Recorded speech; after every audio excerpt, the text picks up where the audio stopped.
Hey everyone, today we're going to be checking out a comparison between two movie sword fight scenes. Now, one of these is a really well-known sword fight scene, The Princess Bride. That's probably the most well-known sword fight in a movie ever. And then we have a less and considerably shorter, well-known fight scene from Batman Begins. These are two very different styles of choreography, very different styles of just cinematics overall. If they're shot differently, everything's different. So we're gonna start out with the Princess Bride sword fight, and here it is right here. I know this is not eligible, the word eligible for monetization because I'm watching other people's movies, but I don't care because yeah, Hyundai Santa Fe. like this one is. And here we go. You seem a decent fellow. I hate to kill you. You seem a decent fellow. I hate to die. Begin.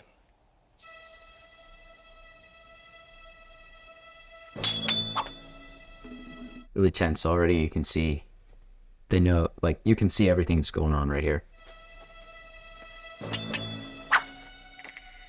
Camera doesn't miss anything.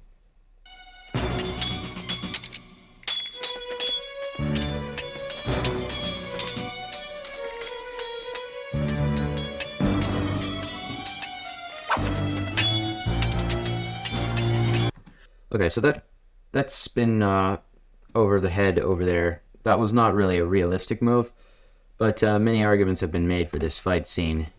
That wasn't. They're not really trying to kill each other here. Of course, they don't know that yet, so it's slightly unrealistic. But I can abide that. I really enjoyed this movie, and I like this fight a lot. You're using Bonetti's defense against me, huh? I thought it fitting.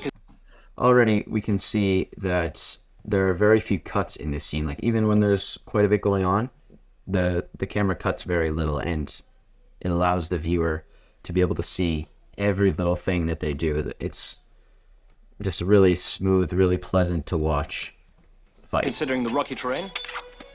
Naturally. You must expect me to attack with Capaferro. Naturally. But I find that Tybalt cancels out Capaferro. Don't you? Unless the enemy has a study, he's a gripper. Which I have. Okay, in terms of realism, at this point they're both just showing off their knowledge of different. I believe those are historical fencing masters. I think.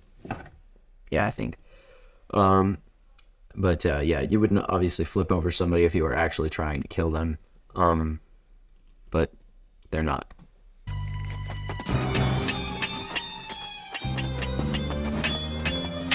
You are wonderful. Thank you. Wonderful. Become so. I admit it, you are better than I am. Then why are you smiling? Because I know something you don't know. And what is that? I am not left-handed.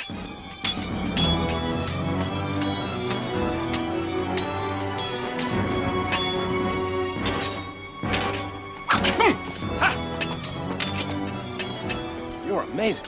I ought to be after 20 years. Oh, there's something I ought to tell you. Tell me. Yeah, I mean, sorry to be redundant, but if Inigo wanted to kill him right here, he could easily just with the sword, just bring it. I think these are double-edged. Just bring it to his neck, I think, and keep his arm in the same position. So he's not trying to kill him. I'm not left-handed either.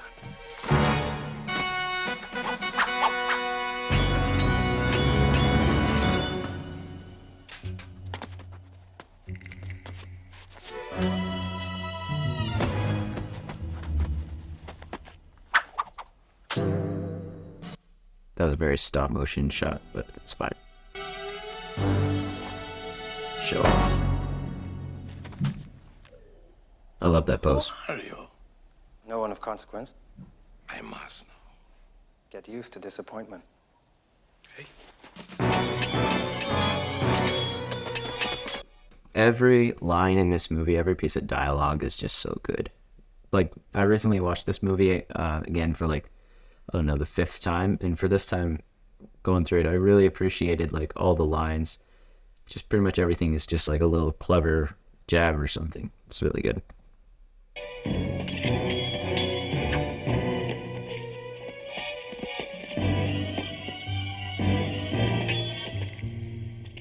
Well, wait, I hadn't realized that before, but a little pose thing Inigo does over there. That is really funny looking. It was ballerina or something. Anyway.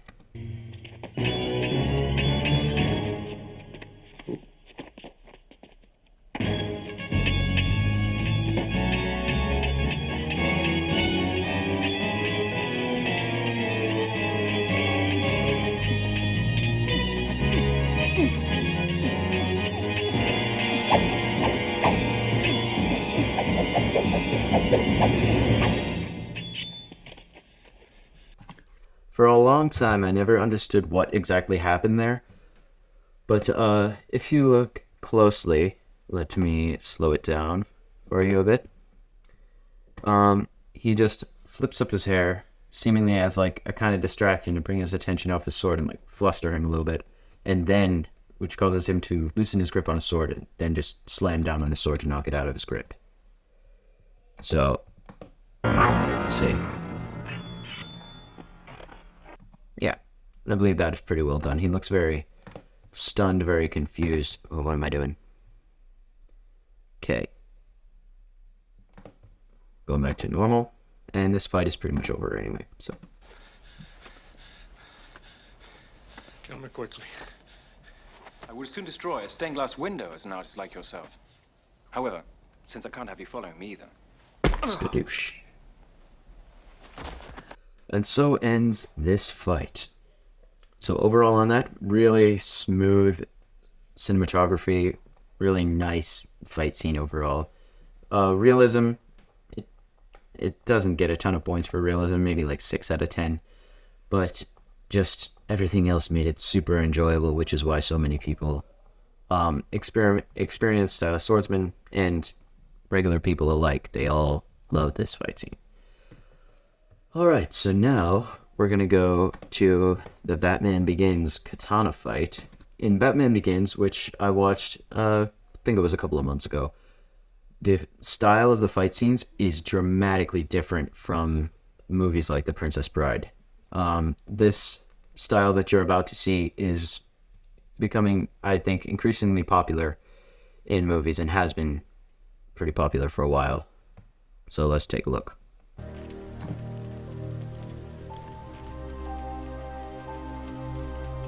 Oh, hang on, this is just a flashback. Where are we? Would I might prepare a little supper? Okay, we're gonna skip over to the actual fight scene because this is just like, you know, melodrama. Anger outweighs my guilt. Come.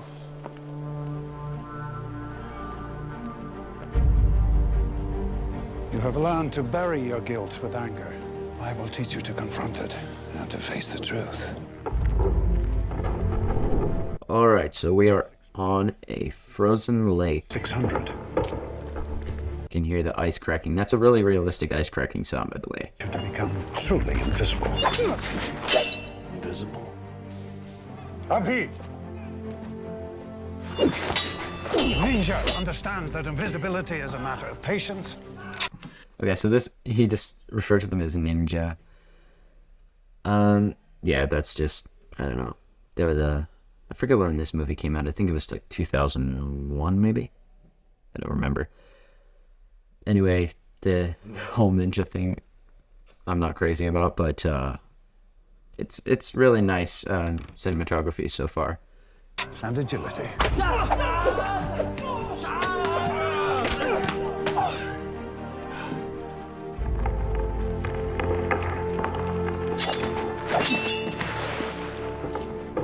Where's mine?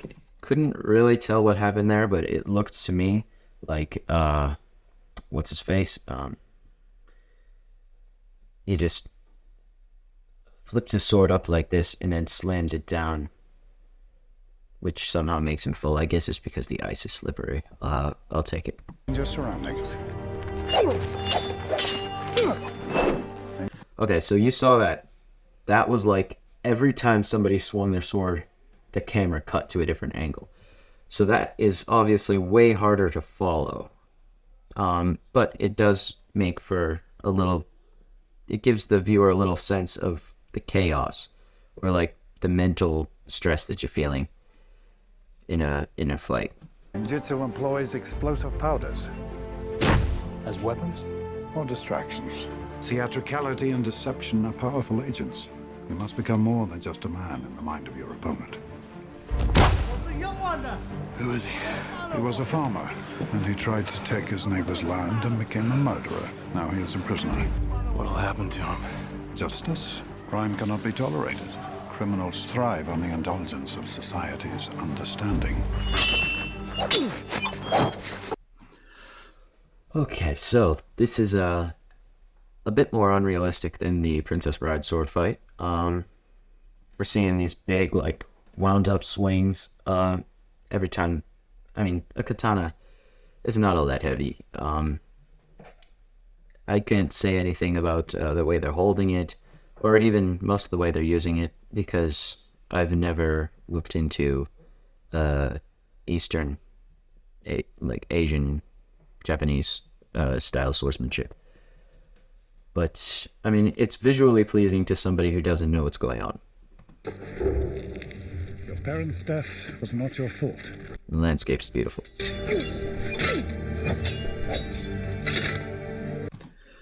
Okay, so he grabs the sword. Looks as if he's catching it, possibly, in his little forearm. I forget what it was called, greaves.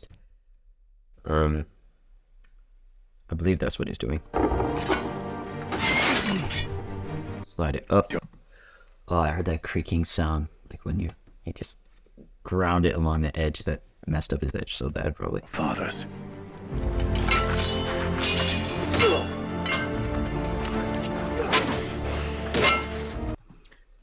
I don't think you'd be catching, like, you have an okay chance of catching a strike, if you're that close, but I don't think you're going to be catching every single strike that comes at you like that. And real fights are usually more chaotic, I believe. There's, like, more going on. It's not like one person decides to do just one thing with his one hand, and he just focuses his whole body on doing that thing. It's more like his entire body is doing stuff. He might be punching him and then immediately after trying to, like, kick him or hit him with his other hand. But it's hard to get all that in the camera, and people just won't understand what's going on. Which is why fight scenes tend to be filmed this way.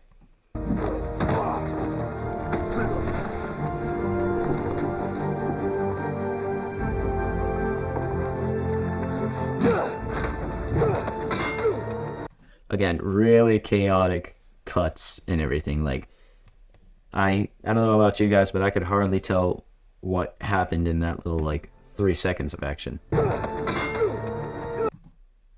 Yeah. And that's a style. I mean, it wouldn't be my style.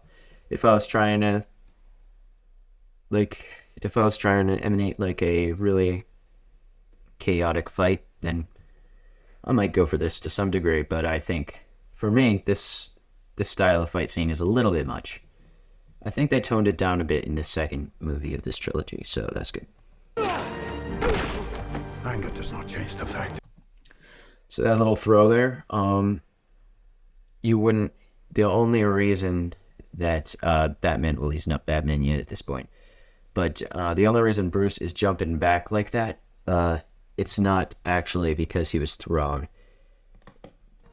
In this situation, he's just going back like this so his arm or shoulder doesn't get damaged or doesn't get hurt. Because this is similar to, like, all the stuff you see in Aikido. If you try Aikido on a person who doesn't know what you're doing, all those intricate throws and stuff that sends people, like, flying, that stuff, they're mostly doing that to themselves so that they don't get hurt. Because you leave them no choice but to jump on their backs like this. If you do it to somebody who doesn't know, they're just going to get hurt without jumping on their backs like that. So I guess he has some degree of knowledge of what's going on. Bruce, that is to say. Anger does not change the fact that your father failed to act. A man had a gun. Would that stop you? I've had training. The training is nothing. The will is everything.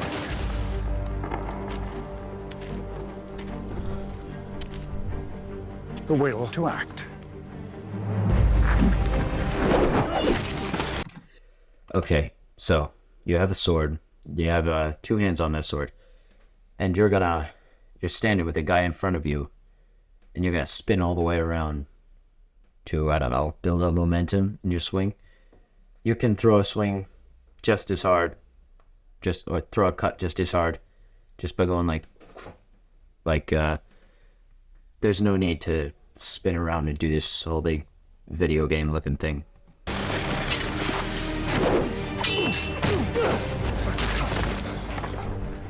Some more cuts. You haven't beaten me. You have sacrificed sure footing for a killing stroke.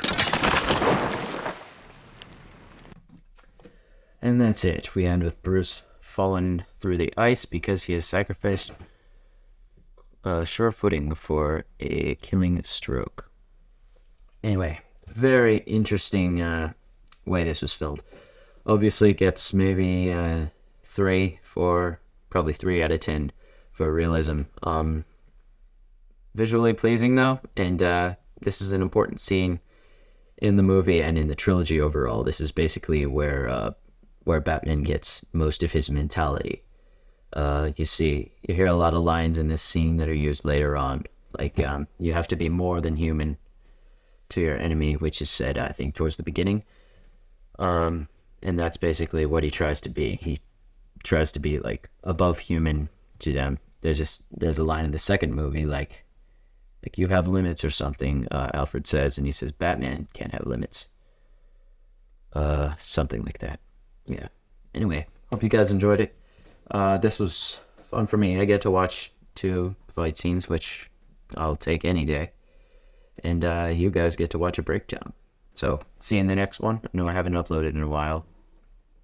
That's mostly my fault.